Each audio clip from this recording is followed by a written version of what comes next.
Mount Irvine, a tiny village high up in the Blue Mountains with its cool climate, is a world away for Michael Bates, who spends most of his time building and designing gardens for clients in Sydney.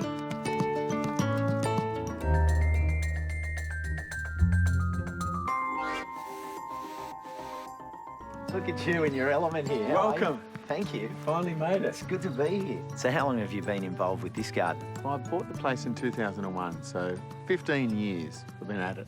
Set around a 100-year-old cottage, the 1-hectare rambling garden is a mix of distinctive trees and mass underplantings. So we raised the canopy of the lily-pilly to get a bit more sun in here, in this garden bed, to get some deep shrubbery, separate the courtyard from the drive.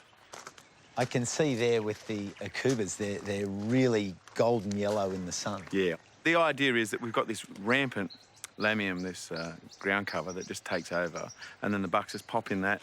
We've got the aspidistra curving around here as a counterpoint to the stone wall. And then the nandina on the other side is an S-shaped hedge. So we're just making little garden rooms. And what about the tree fern? Well, the tree fern was always here. And for me, it just says Blue Mountains. I wasn't expecting to see a cluster of palms like this tucked around the back. Nah, you don't expect to see palms in the Blue Mountains.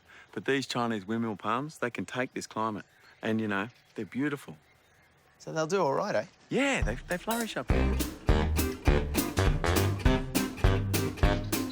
Michael's eye for landscaping details is evident everywhere you look, from paving, retaining walls, exposed stone steps, and eye-catching sculptures.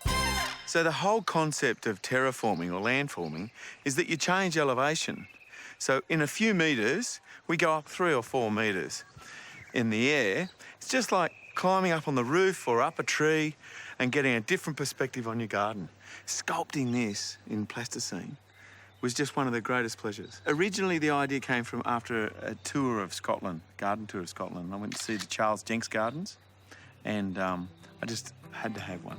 And you know what? Kids slide down it. Oh, you can run down it. Yeah, I was hoping you'd say that. And run around the edge, walk around. It's just lean back, do a bit of cloud watching. It's good, it really cradles you. Oh, yeah. Look at the sky, watch the clouds. So what sort of grass did you use? Well, we went for zoysia because it's a slow-growing grass, and we've got to mow it with a fly mower and a whippersnapper, so tried to keep the maintenance down. Yeah, but it's holding the shape really well. Well, beautiful basalt soil. So, I've got a new sculpture, and I want you to help me with it. Oh, yeah? What do we have to do? Well, it's a flock of birds, and it starts from down here. The concept is we start the flock here, as tall as it can be, and then we arch down here randomly, birds flying around, and we tail off down there. So, gloves on. Sounds interesting. God, I love his enthusiasm. This is the first bird. Okay, that's number 2. Ooh, yeah, we need to tune this one. Now he's flying straight. Yeah, I reckon. So, this is the last 2. Do you think I've gone too far? You go too far? Never. You know the great thing about this? There's no wrong or right. We could wander out here tomorrow and do the same thing a different way, and it'd still be just as good. It's just brilliant.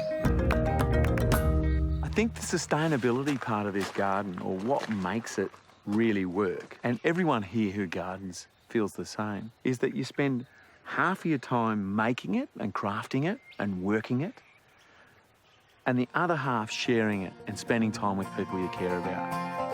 Cup of tea! Up here on the mountain, we're all gardeners. It's still warm. Yeah, it's just out of the others. Now, do we want forks for this, or...? No. Hello, Cost. I can smell cake. Oh. They bring cuttings, they bring flowers, they, bake cakes. Freshly picked roses, Mr. Lincoln roses. Oh, imagine having time to smell the roses. It's just good old-fashioned country living, and that's what makes this place really magic.